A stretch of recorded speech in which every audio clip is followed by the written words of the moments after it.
Afternoon, everyone.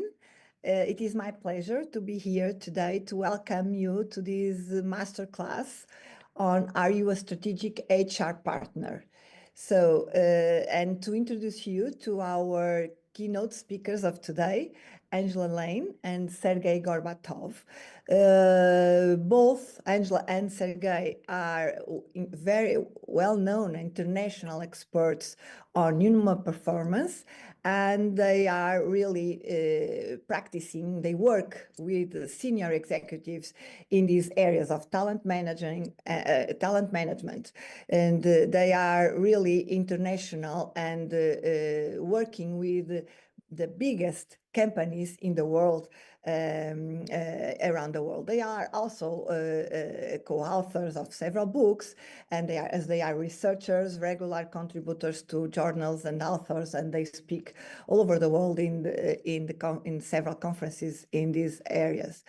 And they are also really, and this is very important for Porto Business School, they are adjunct professors at the school, and they are launching with us a new advanced program in strategic talent management. In fact, this masterclass was designed also to introduce you to this new program, as this is a unique advanced program unique almost in the world in strategic talent management, as it covers all the essential main topics regarding talent management in nowadays business landscapes. So it covers from leadership, strategy, change management, behavior, and all the development tools that are needed in these areas. So we are very happy to have to launch this new program at Porto Business School, as we believe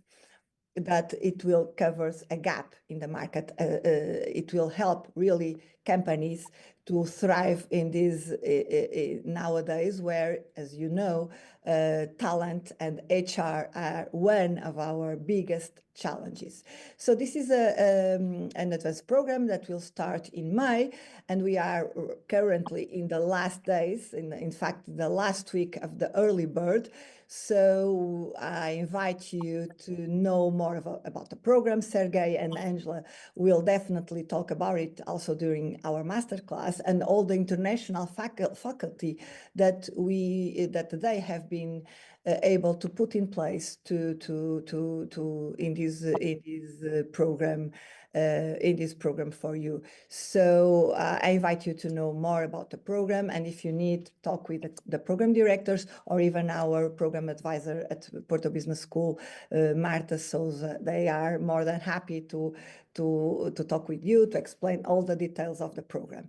From my side, I just want to thank you again for joining us today for this very special masterclass, and to wish you all the best in this masterclass. And so enjoy the session. And I will now hand over to Sergey and Angela to conduct the session from now on. Thank you also, Sergey and Angela, for being here today with us.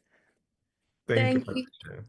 Thank you very much. Good morning, good afternoon, good evening to everyone. Welcome to our masterclass. It is a pleasure to be with you. My name is Angela Lane, and I have spent my career at the intersection of business performance and talent strategy.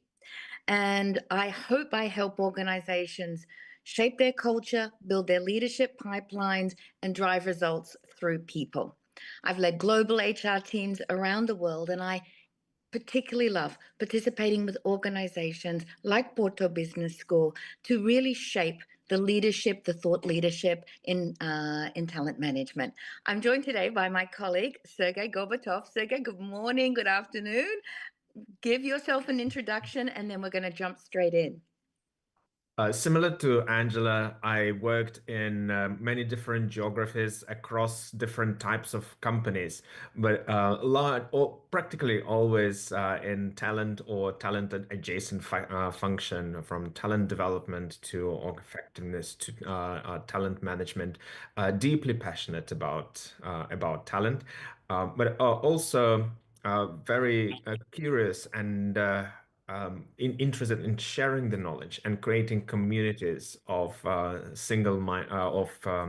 similar-minded people. So it really pleases me to have this partnership with Angela and with Porto Business School of bringing this new strategic talent management program to you. So Sergey, let's connect and let me describe briefly what we'll cover in this masterclass. And we actually have 5 objectives for today. First of all, we believe we need to make the case. Why does our work in talent matter so much? And why perhaps does it matter even more in the future?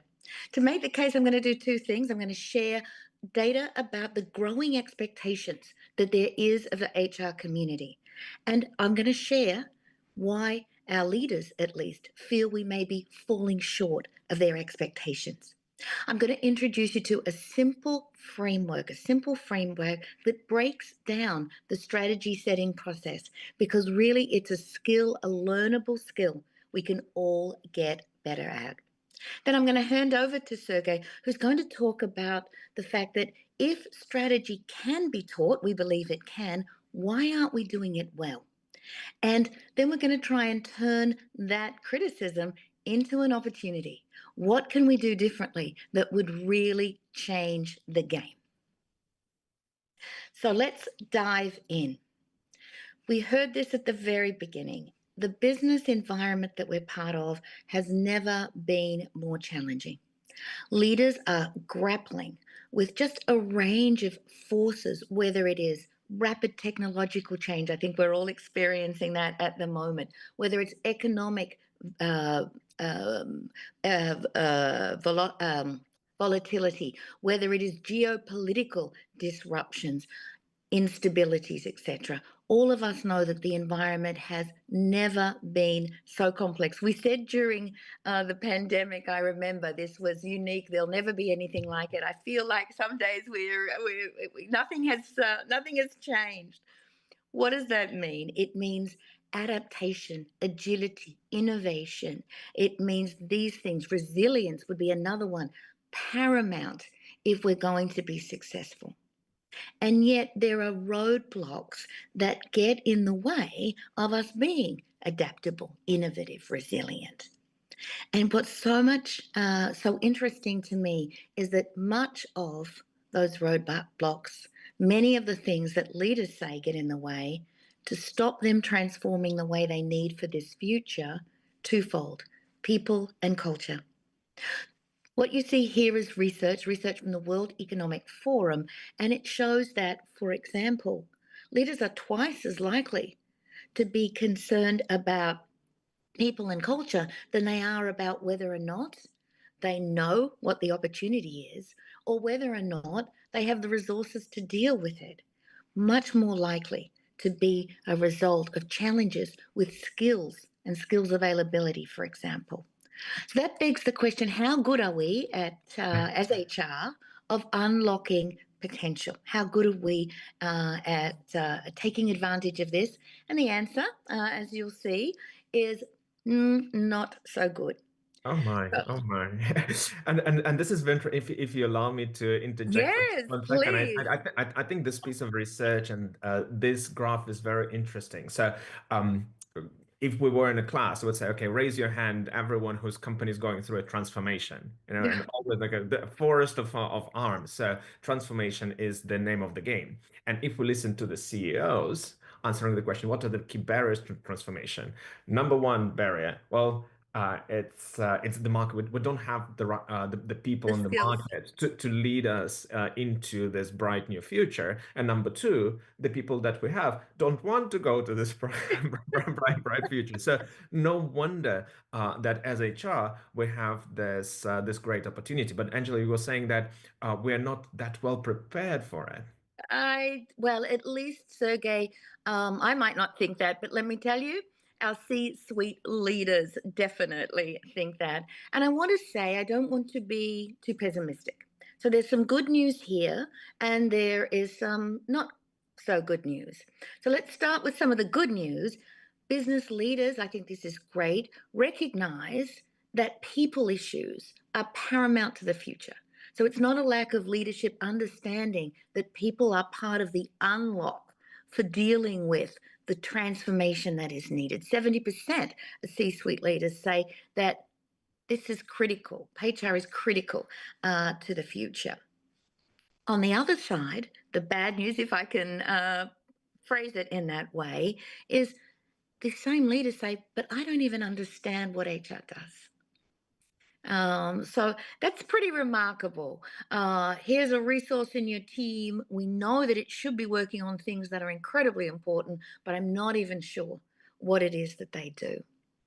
Positively, 63% say these people whose work I don't completely understand do have a role as a strategic partner, but yet half of them say, but they don't have any involvement in business strategy. So I want this strategic partner, or they have a role in strategic partnership, but they're not involved in my business, which is quite, I think it's quite an indictment, Sergey. I don't know what you think about that pretty one. damning, pretty damning. Pretty damning. So then that brings us to perhaps, and this one is, I don't, maybe the most damning. 40% believe that HR should be a strategic partner. My challenge there is, what about the other 60%? They're not sure that we're the partner that they want. And why would that be? Well, other side of the coin, they're not getting what they need. We're not offering advice. We are not being that trusted partner. We are not being that courageous advocate. So if we want to meet the expectations of the C-suite, we have to be architects of strategy. That's what's missing from this picture. I don't understand the strategic value added. You're not deeply involved in my business strategy. So I don't know how you can be that trusted partner. So we need to be, in short, I think, more strategic. We have to provide not only advice, I'd go further than this chart, we have to help them architect, if I can put it that way, the way forward. So what is it that they actually want? We know at high level what they want, but what do they want in terms of a talent strategy? Well, as it happened, Sergey and I were able to do a couple of years ago now some really, I think, beautiful research into this topic, because it went straight to the heart of talent strategy. What do you want from that strategy, from these people? And we found we uncovered 3 significant gaps. The first gap is there is not, in the minds of business leaders, tight alignment between the talent strategy that's being developed and the business strategy that needs to be pursued. So a lack of alignment. The second finding that we had was that leaders reported they're not clear on the solutions that we propose. So HR's working on many initiatives. We often have a lot of activity, but they don't see the connection between that activity and something that solves a business problem. And finally, one of the challenges, one of the criticisms was that talent strategies typically are not robust in the same way other business strategies are expected to be. We measure our sales strategy, we measure the impact of our marketing strategy and so on. And yet there are no robust measures to show that HR is delivering on the promise for the business results that we signed up for. So I think that's actually enlightening. I think it's helpful because it actually indicates, well, what do you need to do next? How would you solve for those 3 issues? And the good news, I think, is that, and I alluded to it earlier, it's strategy, and being good at strategy is a learnable skill. And being great at talent strategy, Sergey, I don't know what you think, but for me, this is definitely a learnable skill. For those who want to learn and who want to be strategic. That's true. Good point. Good point. So why do I think it can be learned? I think it can be learned because you can break it down into what is relatively straightforward 5-step process. Now I'm going to walk you through each of these 5 steps, so don't worry about that. But we like to say jokingly, guys, this is not rocket science. A simple 5-step process.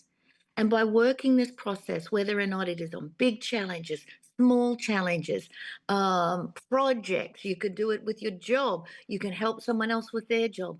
By utilizing this simple framework, you actually over time can get really good at being that strategic partner. And you call it simple, Angela. It is simple, but it's deceivingly simplistic, I would say. And not simplistic, exactly. What I frequently see in practice, I'm not sure about your experiences, is that people say, "Oh, okay, that's easy. You know, I go do 1, 2, 3, 4. Here, my strategy is done."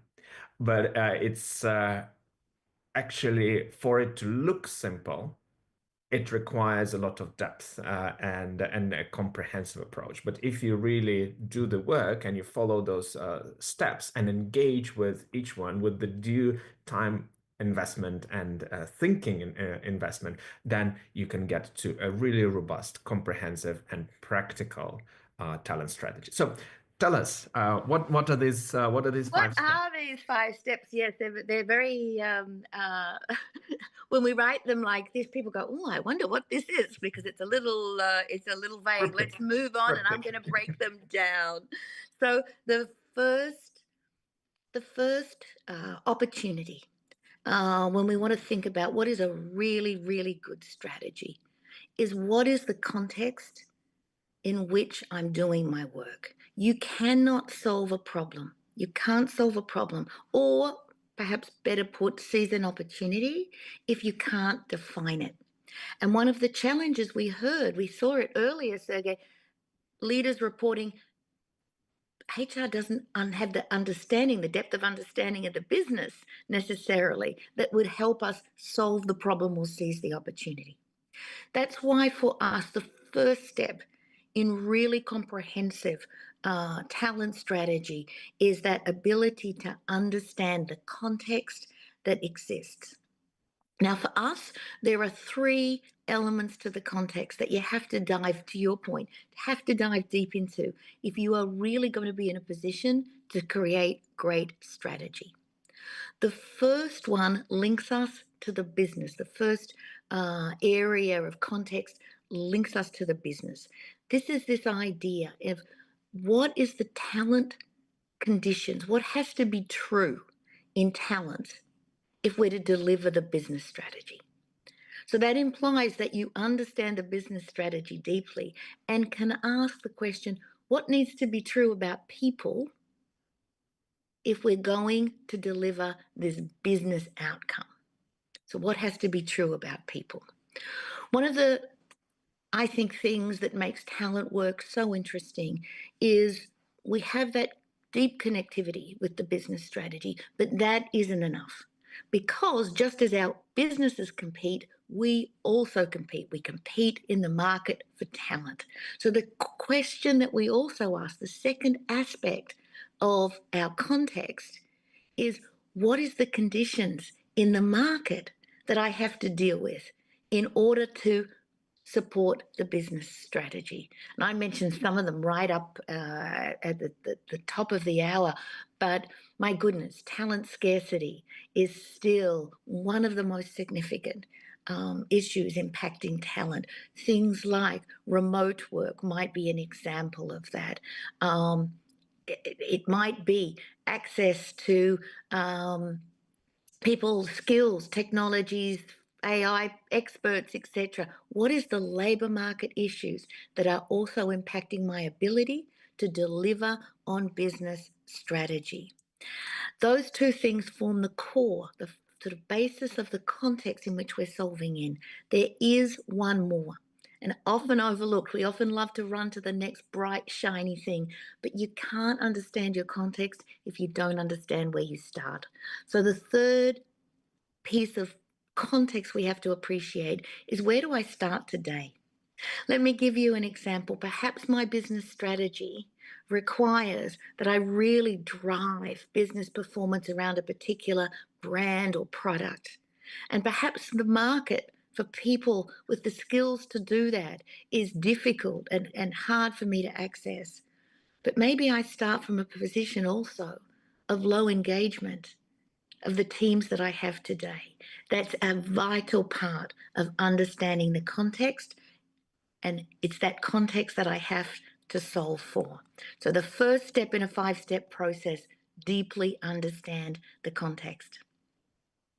Moving on. Once you've understood the context, and in class, by the way, Sergey, to your point, we would go deep on each of those, and we would offer suggestions, we would offer tools, we would offer techniques to really uncover not just a superficial understanding of the context, but a deep appreciation. Yeah.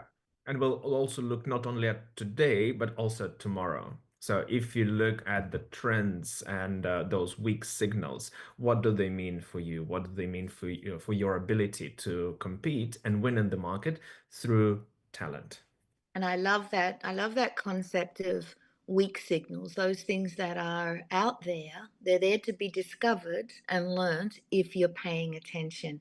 And it's not for this masterclass, but I know you and I at one stage did a nice piece of research around the early weak signals in remote work that were there pre-pandemic. For those people that were paying attention, you might have been able to not predict a pandemic, but predict what would happen in terms of that. But moving on, you're armed now, I want to call it, with this incredibly rich understanding of context, of the business needs, how the business chooses to compete, the markets we're competing in, the skills we'll need, the place we start. You have to now move it from business context to talent goal. So what do we talk about when we think about, defining the talent goal? It is that question, what do I have to achieve to advance this? So if my business strategy, you can see we've done a small example there, I'm going to grow my top line. What do I have to achieve in the talent space specifically for that to be delivered, for that value to be added? At this stage in strategizing, we're after big, ambitious goals. And there may be more than one goal for a business context. But here's where we encourage people to keep working. When they think they may have finished, keep working. For any one goal you develop, the best strategy contemplates as many tactics as possible. At this stage, for that innovation, that creativity, that really value-added opportunity, you're going to explore as many ways you could achieve that goal as is possible. How could I get greater revenue, greater top line? Well, I could build a high-performing sales org. Maybe that means I have to deal with low performance. Maybe it means I have to lift their engagement. Maybe it means I have to move my best talent to regions where I'm challenged today. We would encourage this as an ideation process. And in class, we teach how do you actually engage stakeholders? How do you ideate? How do you make sure that you're contemplating all of the available strategies? Because within HR, we have an armory of tactics that we can use. We have an incredible number of levers that we can pull to advance our strategy. And the purpose of this second key step is to make sure we don't undercut our ability to look at all of the levers we have available. And Sergey, maybe say something about the importance of integration, of using all of those levers. A strategic reminder, I think we call it. A strategic reminder that we discourage the use of single-use solutions. For instance, you might have a tool, let's say a 360 tool, and you decide to use it for development. Well, if it's just used for development, then it has one use. Now, let's imagine that you integrate your cultural aspirations into the questions. You would also hardwire questions on performance. So now, instead of being a single-use tool, 360 used for development, it's still used for development, but you're advancing culture and you're tapping into those issues about high performance, which means that for the same investment, you're getting much greater outcome. So in our mind, that would raise in prioritization. And I know that Angela will talk about prioritization just in a moment. But what's key in this step is also debiasing your decisions and options. And we teach this process of strategic decision making, that yes, it's great to ideate, but also we have a human tendency to gravitate towards those solutions that we like, that we know. We dislike solution coming from people we dislike.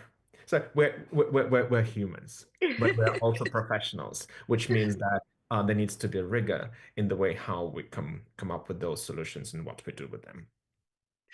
Fantastic. Thank you. I love that expression, to debias our solutions. And that becomes, just to be serious for a moment, it becomes super important later when we think about our credibility, our ability to sell, to justify to a C-suite leader why this strategy is better than that strategy. We are going to have what a great colleague of ours, his name is Jim Shanley, what he refers to as a theory of the case. Could you explain why this is the right solution? So debuy, I think, super important, and again, a learnable skill.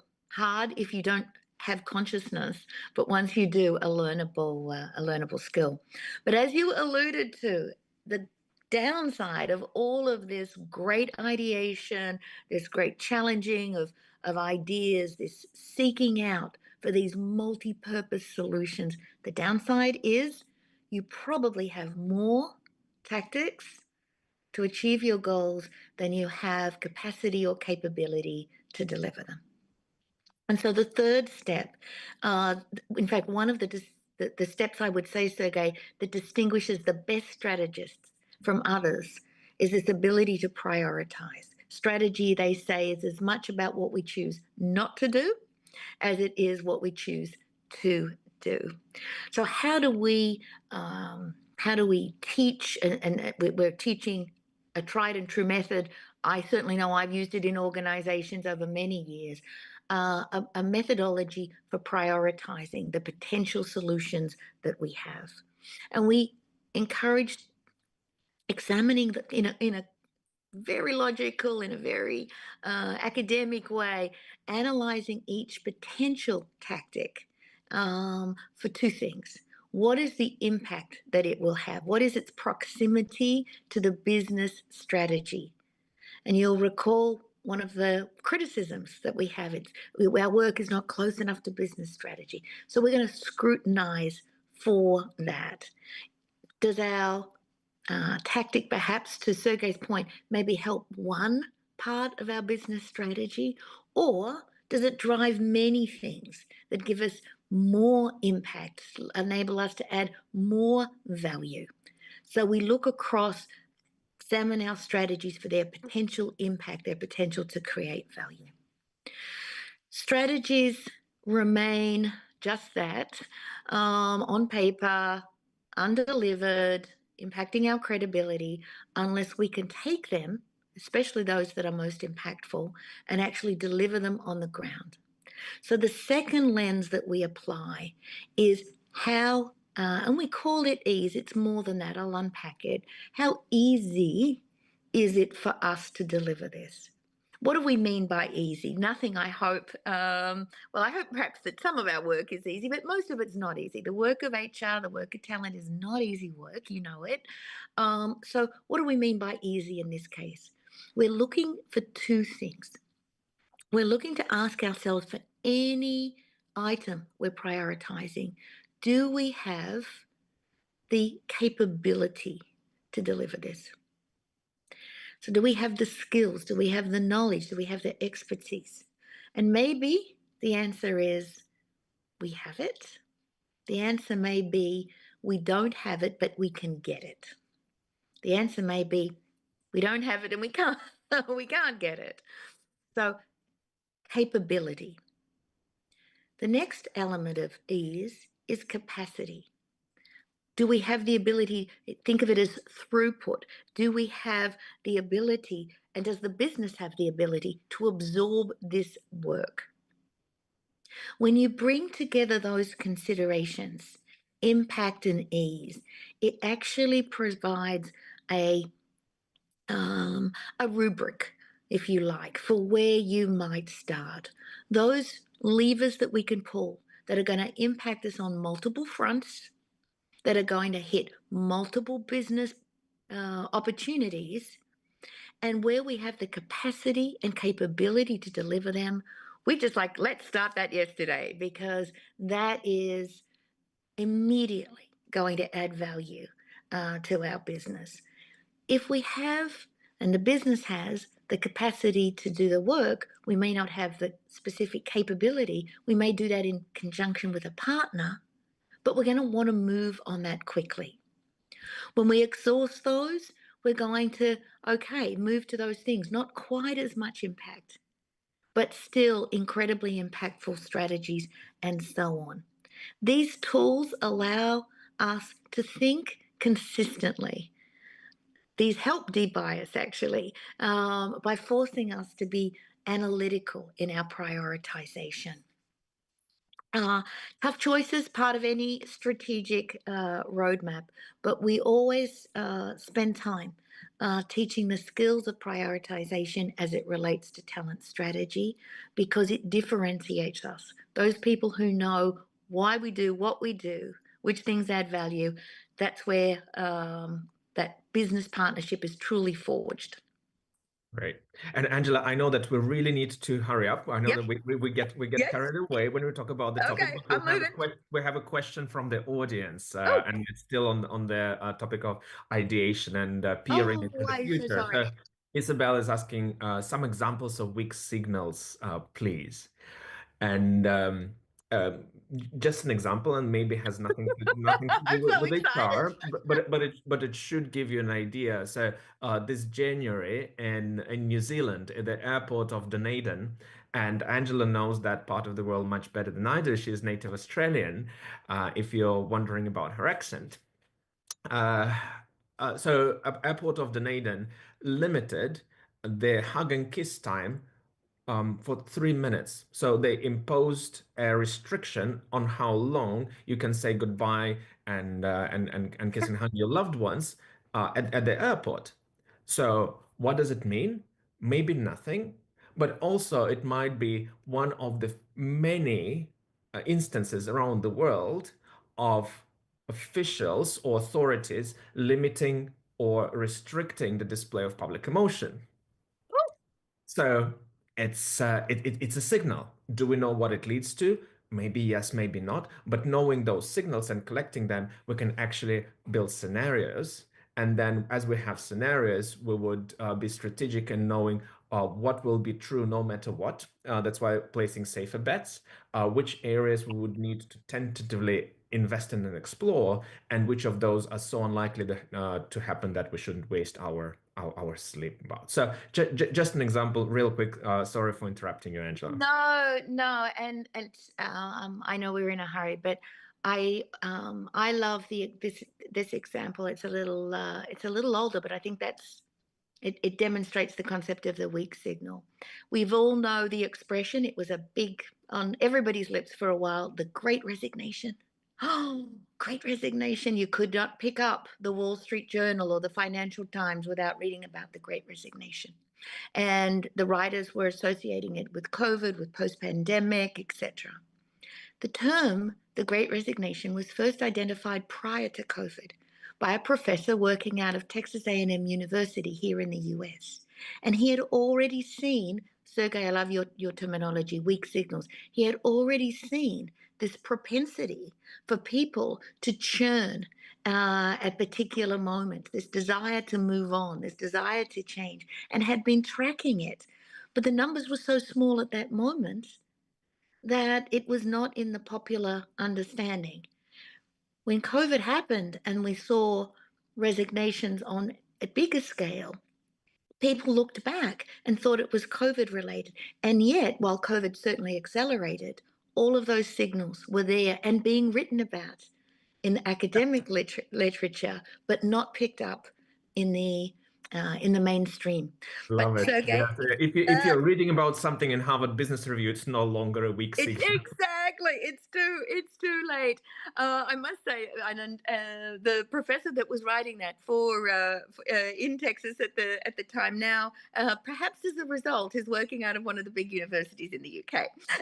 So there's a lot of benefit for picking up those weak signals. Let me move on really quickly. The best priorities in the world. The clearest strategy. You've gone from business strategy. You've understood context. You have strategized across a range of tactics, and you've evaluated them for the biggest value drivers that you can. If you cannot evangelize, what do I mean? If you cannot sell your strategy to business leaders for approval, to those impacted by it for their followership, you're not going to be able to deliver. And so this idea that we have to be the best sellers, the best marketers, the best branders of our strategy. I don't know that we're typically as good at this as we should be, but we know the problem. We saw it earlier. You can't connect talent strategy with business strategy. So we have a solution for that. In the program, we will spend a lot of time talking about influence, stakeholder management, communication, presentation, executive presence. We're going to cover all of those things, and they're all super important. But a small start, just as part of this masterclass, we're going to give you just one small thing to take away. When HR can complete this sentence, you are already more powerful. When you can say, we will support, and you insert the business objective, you start with the business. We will support rapid sales growth by delivering, and we're going to insert the solution to our human capital problem, not the tactic yet, the goal that we're going for, a high-performing regional sales force through, and then our tactics, increasing engagement, reducing lower performers, and relocating our highest talent to areas of greatest need. When we can complete that sentence, and as I say, we're going to teach you to do it with great presence. We're going to teach you to do it to the right stakeholders. There's a lot to unpack here. But when we can do this and talk like this, it changes the game unbelievably. Sergey, give me a comment on that just before I move on to the last page for me. Well, in this regard, a study by Korn Ferry comes to mind, and they try to answer the question, which type of competencies in HR has the greatest impact on their ability to deliver on business outcomes? And it was the political competence, that is the influencing part. Because very often we have the solutions, we know they're right. It's just about engaging the business leader, engaging the organization, building the right culture, building the right infrastructure and ecosystem to integrate the solution that where many need support, and for where we as a function have a great opportunity. And remember in our book Fair Talk, we first introduced that model and we taught how to build a great feedback culture. So where we used that comprehensive approach on influencing the organization and building a capability versus just implementing a solution. Fantastic. So thank you for that. Last step in the 5-step process, and relates to our ability to realize. So we've strategized, we have a plan, but what is our ability to realize that plan? And this is about linking our results to those business outcomes that we were going for. So we saw that business leaders want us specifically to have the same sort of measurable rigor that we see in other business strategies, finance strategies, sales and marketing strategies, and so on. And so one of the things that we will cover is what is our ability to identify the right metrics and measures, to monitor them, and then ultimately to have them demonstrate our ability to deliver the value that we promised. So That's about keeping stakeholders informed. It's about identifying what are the 20% of measures that's going to tell us 80% of what we need to know that demonstrates that we have developed and delivered rather that value. Never underestimate just the importance of being able to directionally, a lot of HR measures are not strong. They're directional though, about whether we're helping the business move forward. So one of the key strategic disciplines we teach is making sure we're realizing that strategy and checking ourselves through measurement. Sergey, I'm going to hand it over to you. Thank you, Angela, and thank you for this comprehensive approach and also diving deeper on each element. I know that in the context of 1 hour talk, we can't go really in depth on that, but just giving a flavor of what it's like. I hope that it's really appreciated. So, in summary, here are the 5 I's. Here are the 5 steps, simple but not simplistic, towards a robust talent strategy. Diagnose the environment to identify the opportunities. Then you create options, debiased options, prioritize, evangelize, and realize. And with this approach, what we do, or what we aspire to do, is to create strategic integrators from our HR colleagues. And a strategic integrator is an HR professional who translates business needs and market realities, accounting for the current state, into focused sets of measurable HR strategies. So we know how to do this. We teach this model. And honestly, that is not a rocket science. But again, going back to research that Angela presented to you in at the beginning, business leaders don't believe that HR is strategic or don't expect a strategy from HR. So why is that happening? And we invite you to come up with your solutions, but we also have our informed point of view. So in order to answer that question, we used our model of performance. So when we teach performance, we say, well, what are the key drivers of performance? And we group them into 3 buckets. So first, it's the work setup, it's policies, it's people and behaviors, and it's culture and motivation. So how my job is done, or what are the parameters of my role. It is the people I interact with or how I engage with them, and it's the culture and the quality of the environment, plus do I want to do this? And our hypotheses were, well, our performance is a function of the process and tools and technologies. It makes up the environment, the work systems. They determine how we apply our expertise. Second, performance is also determined by those around us. How we apply learned behavior is influenced by those people surrounding us. Positive networks and relationships support performance. People we don't like, well, there will be less collaboration, and without collaboration, it's difficult to do anything meaningful today. And finally, culture is the broad environment that we work in. It tremendously impacts how we perform, how motivated and engaged we are. So taking together, let's give you an example.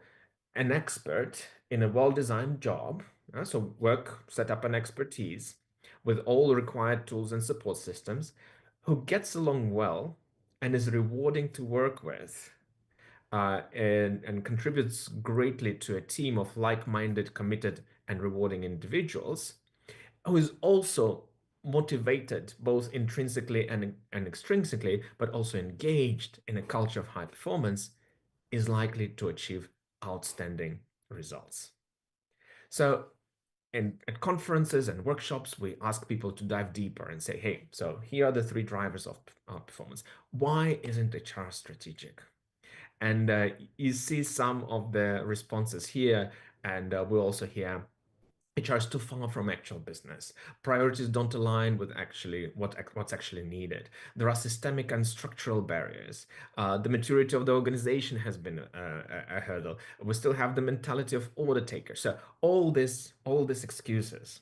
So we decided, okay, let us do a quick poll that we announced on LinkedIn. So, and this is and the actual question. We say, well, why isn't HR strategic?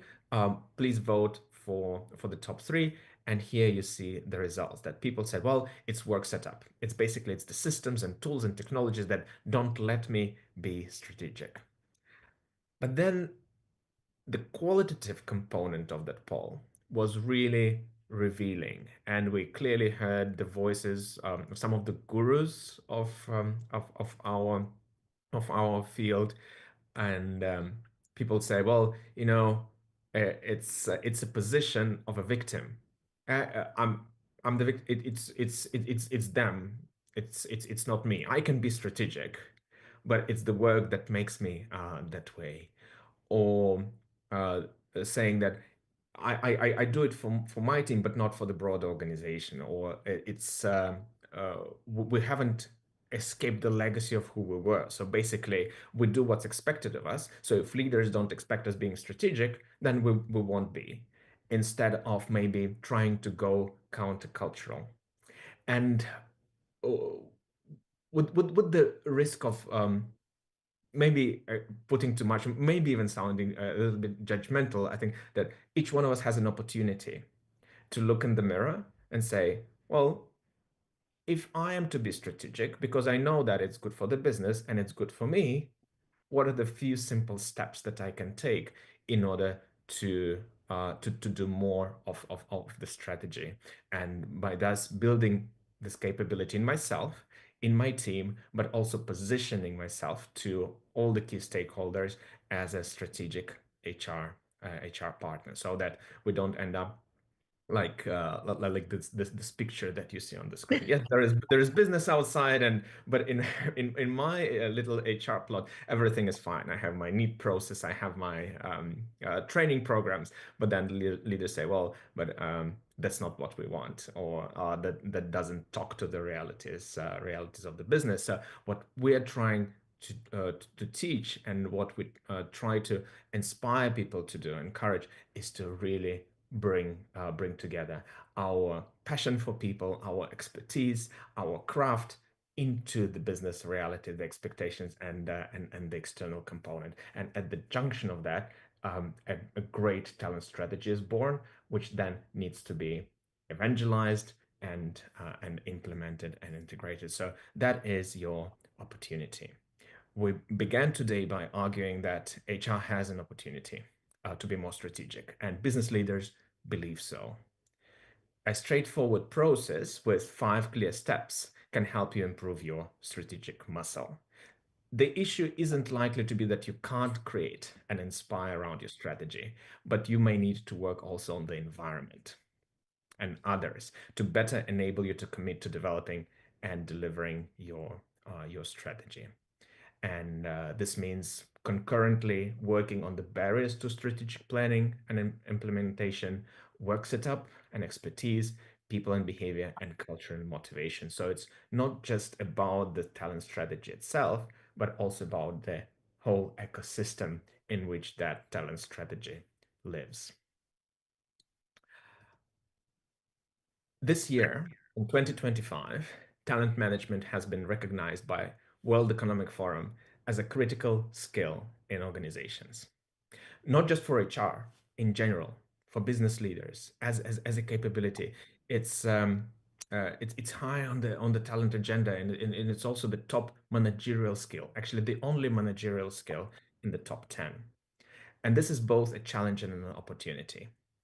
By boosting your talent management capability as HR leaders, both individual and that of your team, is your chance to differentiate yourself, to stand out, and deliver on what the business thinks is the key to winning in the market. And you do that by ensuring availability, engagement, retention of high-performing talent, rapidly allocating that talent against critical priorities, and constantly upgrading your talents through development and arbitrage. Just a few words, but each of them is a discipline of talent acquisition, talent development, talent management, organizational design, organizational effectiveness, culture, diversity and inclusion, rewards, mobility. And we will be teaching all of that in our course, not only as individual disciplines, but also how to integrate them together for maximum impact. Sounds interesting? So join us at Porto Business School for this course, Strategic Talent Management for the New Era. Angela and I will be thrilled to see you there and learn all these important skills together. And it's also going to be fun. And so thank you very much for your attention. And if there are any questions, would be happy to take them now.